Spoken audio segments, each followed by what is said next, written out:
Takut itu satu, takut yang kaitannya dengan jika harta, ilmu, umur, kesehatan, kesempatan dan kenikmatan yang Allah berikan enggak diberkahi, enggak diridhoi, enggak dirahmati, enggak dicintai oleh Allah. Satu. Itu berarti apa, Bu? Semua kaitannya dengan finansial yang Allah berikan kepada kita. Punya kuping, kupingnya nggak diberkahi oleh Allah karena digunakan untuk hal yang mendengarkan yang buruk-buruk. Punya pikiran tapi Victor. Bu, saya memberikan nasihat ketika ada yang curhat gini, Ustadz, Afan Ustadz, maaf saya kok nggak bahagia Ustadz ya dengan istri saya. Saya bilang istighfar kamu.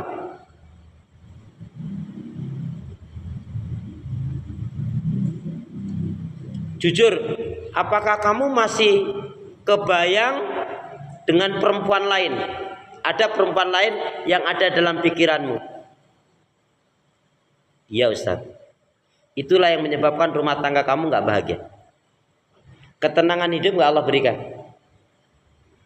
Berarti kamu nggak bersyukur. Walaupun kamu cukupi istri kamu, tetapi kamu kasih memikirkan tentang wanita lain, maka kamu sebenarnya dalam keadaan zina hati. Itu jadi masalah. Walaupun sudah 33 tahun setengah menikah. Coba antum melepaskan tuh. Siapa wanita yang ada dalam pikiranmu itu lepaskan. Enggak. Saya akan mencintai istri saya sepenuh hati karena Allah. Karena inilah rezeki yang terbaik Allah berikan kepada saya. Begitu dia merubah, Bu, enggak butuh waktu lama dia merasakan kenikmatan keberkahan hidup itu ada. Baik itu kaitannya dengan anaknya, kaitannya dengan rezekinya, kaitannya dengan ibadahnya, dan kenyamanan dia dengan istrinya itu ada. Karena ini semua finansial yang Allah berikan ini bisa nggak diberkahi. Ada orang yang disibukkan dengan kendaraannya, Bu. Udah tahu mau maghrib malah nyuci-nyuci. Pak, tak lagi azan ya nih nanggung. Udah tahu. Disibukkan dia. Untuk yang ini kurang, inilah kurang itulah, dia perbaiki. Mobilnya apa, kendaraannya, tapi dia nggak perbaikin kolbunya, dia nggak perbaikin ibadahnya. Itu hidupnya disibukkan dunia, berarti nggak diberkahi oleh Allah. Boleh, Bu, kalau kita punya rumah kita ini sudah bagus, ngapain? Tinggal perbagus hati, iman ibadah kita. Ini saya punya tetangga, umurnya udah 77 atau 78, rumahnya bagus, tidak ada masalah. Pingin ningkat, sudah tingkat tapi pengen ditingkat lagi. Terus akhirnya apa? Sudahlah, wong anak cucunya juga setahun sekali kadang ya datang kadang enggak. Ngontrak rumah belum jadi dia sudah meninggal. Itu namanya orang yang disibukkan dengan dunia. Hidung tuh, Bu, yang penting fungsinya. Mancung kalau pilekan terus gimana?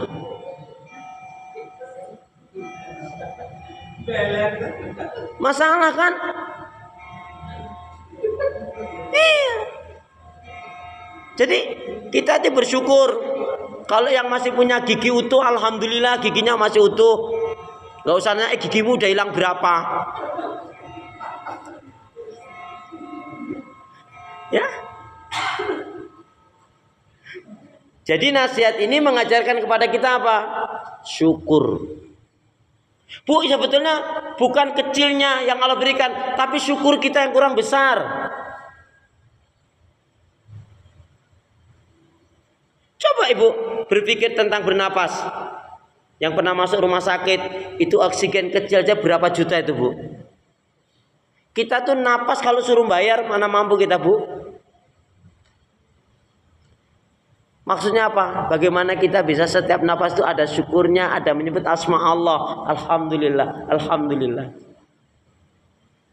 Makanya saya sering berulang-ulang bertanya kepada ibu, ibu satu hari satu malam mampu berzikir berapa ribu kali? Nggak dihitung Ustadz, nggak dihitung tuh saking banyaknya atau saking sedikitnya. Ibu kira-kira kalau baca Al-Quran 3 lembar itu pingsan enggak? Tapi kenyataannya baru berapa ayat kok langsung Shadaqallahul Azim. Yang namanya ibadah itu harus dipaksakan, Bu. Kan lebih baik dipaksa masuk surga daripada dibiarkan masuk neraka. Coba ibu tentang cinta kepada Al-Quran, tiada hari tanpa membaca Al-Quran itu, Bu. Ya, kalau bisa baca Al-Quran itu betul-betul, kemarin sudah kita kaji ilmunya kan, sampai kita menangis. Gimana kita menangis? Wong kita nggak ngerti artinya.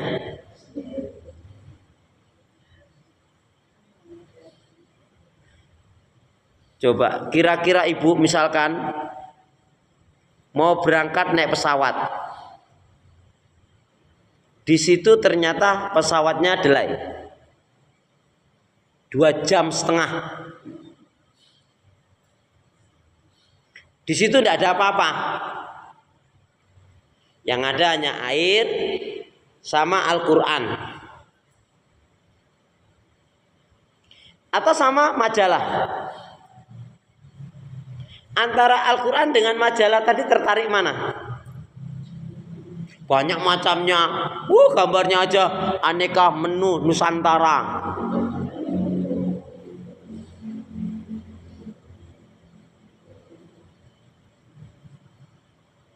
Kok sampai demikian? Karena hati kita belum sampai hub.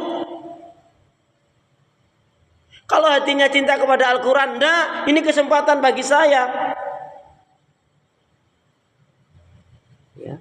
Kalau saya ibaratkan 2,5 jam tadi itu maksudnya adalah kematian. Karena setelah itu malaikat maut akan menjemput. Ibu semangat baca Qurannya enggak? Diajak jalan-jalan masih mau enggak? 2,5 jam lagi dicabut nyawa ibu.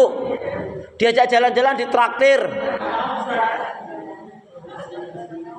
ke Perancis. Berapa jam bisa? Nah, maksudnya apa? Dalam ibadah itu jadikan seolah-olah hari ini adalah hari yang terakhir. Ibu kalau terlambat pesawat, terlambat naik kereta, itu aja ibu masih ngeri ya. Tapi kalau kadang-kadang terlambat sholat, kadang-kadang tidak masalah. Nih, Bu, banyak orang takut menghindari gula karena takut diabetes. Banyak orang takut menghindari garam karena takut darah tinggi. Tapi kok nggak banyak yang takut haram dan riba padahal menyebabkan neraka. Apa masalahnya? Kecintaannya kepada Allah belum. Masih ingat satu hari satu malam berapa menit Allah kasih waktu kita? Berapa menit? Kemarin kan sudah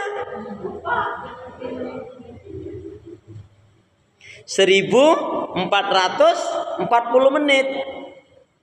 Pertanyaannya, dari 1440 menit yang betul-betul pure untuk ibadah berapa menit?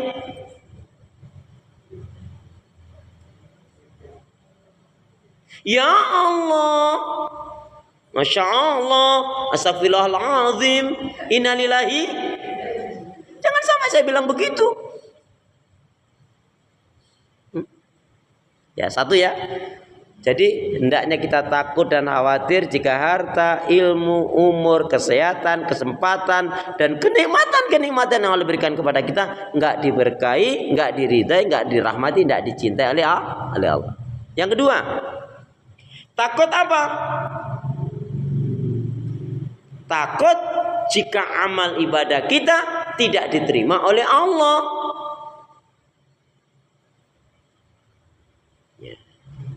Ketika dijelaskan yang dimaksudkan takut jika amal ibadah kita nggak diterima oleh Allah, maksudnya apa? Pastikan, Bu, yang dimaksudkan takut jika amal ibadah kita nggak diterima oleh Allah, maksudnya apa? Pastikan amal ibadah kita landasi dengan ikhlas, dengan ittiba'ur rasul, ikuti tuntunan Rasul, dengan ilmu.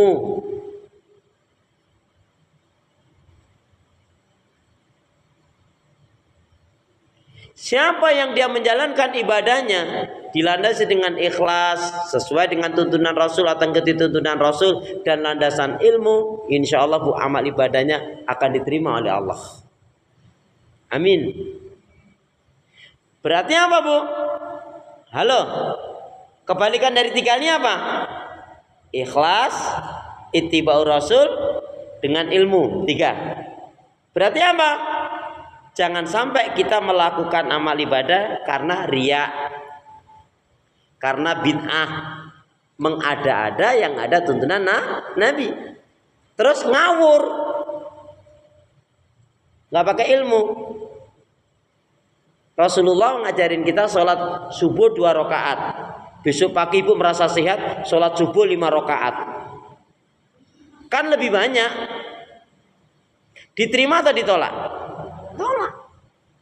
Bu, jangankan ini masalah ibadah, masalah dunia aja kita harus ngerti ilmunya. Contohnya pernah saya sampaikan kolak biji salak itu loh. Masih ingat kisah kolak biji salak?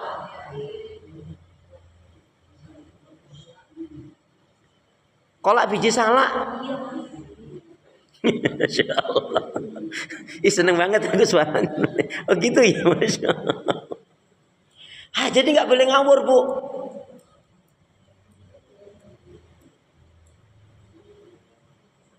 Bu, yang paling wajib nih saya tanya, yang paling wajib bagi orang yang berilmu miliki apa?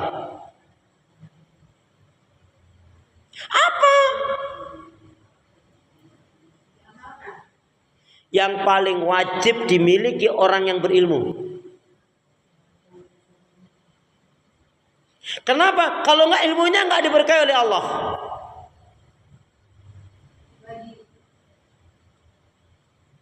Apa? Yang paling wajib dimiliki orang yang berilmu. Kita kan pecinta ilmu nih. Apa yang harus kita miliki? 1. Sihatul akidah. Sihatul akidah. Sihat itu bahasa Arab, aslinya bahasa Indonesia, bahasa Arab itu. Sihatul akidah artinya apa? Yang harus kita miliki nih. Untuk apa kalau kita nuntut ilmu bertahun-tahun, rambutnya walaupun sudah bergonta-ganti warna. Beberapa kali rambut ibu berganti warna. Gak terlalu penting ganti warnanya, tetapi harus kita miliki nih. 1 apa? Sihatul akidah. Artinya apa? Orang yang betul-betul pencinta ilmu harus memiliki iman, akidah dan tauhid baik dan benar. Harus kita miliki iman, akidah, tauhid benar, yang benar. Kalau ditanya hari ini kita mau diajak murtad sama menteri agama itu, ya kan? Mulai tahun ini sejarah akan mencatat Kementerian Agama akan mengadakan Natal bersama. Kalau kita membenarkan berarti ini kan rusak nih akidahnya. Kan lakum dinukum waliyadin. Inna dina indallahil Islam. Ya. Baik. Jadi Bu, kalau bicara iman akidah tauhidnya benar apa? Pasti iman akidah kita terbebas dari kesyirikan, kemunafikan dan kekafiran. Yang kedua, yang harus kita miliki sebagai penuntut ilmu, sihatul ibadah. Sihatul ibadah. Ya, sihatul. Shad ha tasjid sihatul ibadah.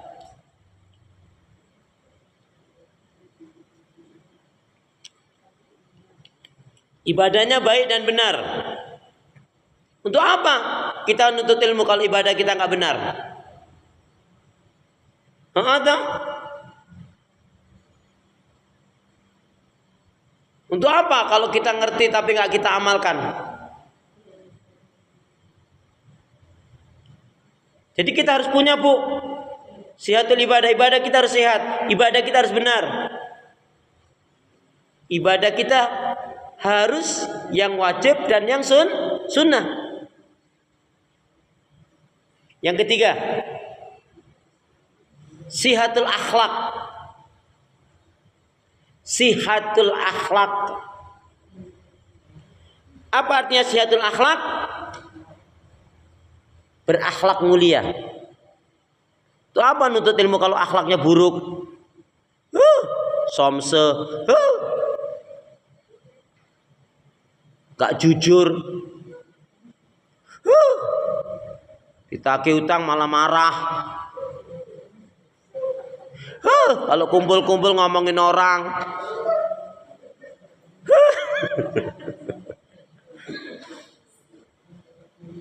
Ya gitu, orang menuntut ilmu akhlaknya harus baik. Amin gitu dong.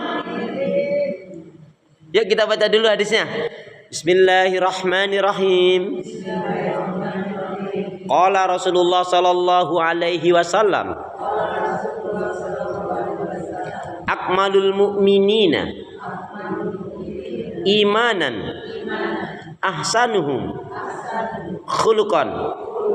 Mukmin yang baik dan sempurna imannya adalah yang paling baik akhlaknya.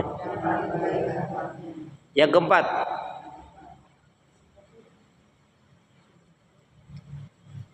keempat, adalah sihatul muamalah. Muamalahnya baik. Sihatul muamalah. Orang yang berilmu harus punya ini. Kalau enggak ngapain dia ngaji? Tahu muamalah, Bu? Muamalah kaitannya dengan apa?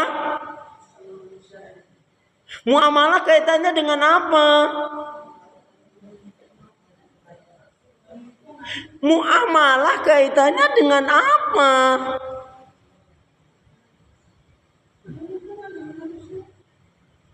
Muamalah itu kaitannya satu dengan janji.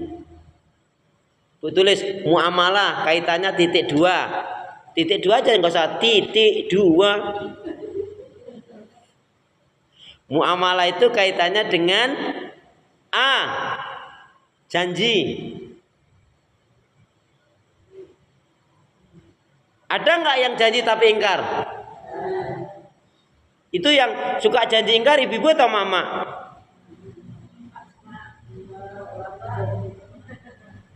Kalau yang suka marah-marah, kok itu marah?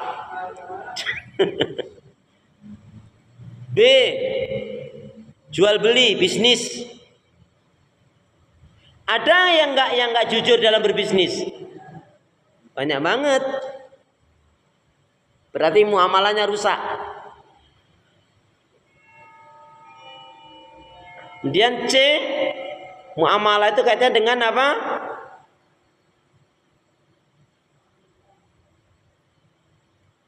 Kepercayaan dan amanah. Banyak nggak yang nggak amanah? Padahal katanya rajin ngaji. Ada? Kancelep malahan. Nggak amanah. Jadi Bu, kalau dia rajin ngaji, ternyata maaf dalam kepercayaan dan amanah nggak bisa dipercaya, nggak amanah sudah.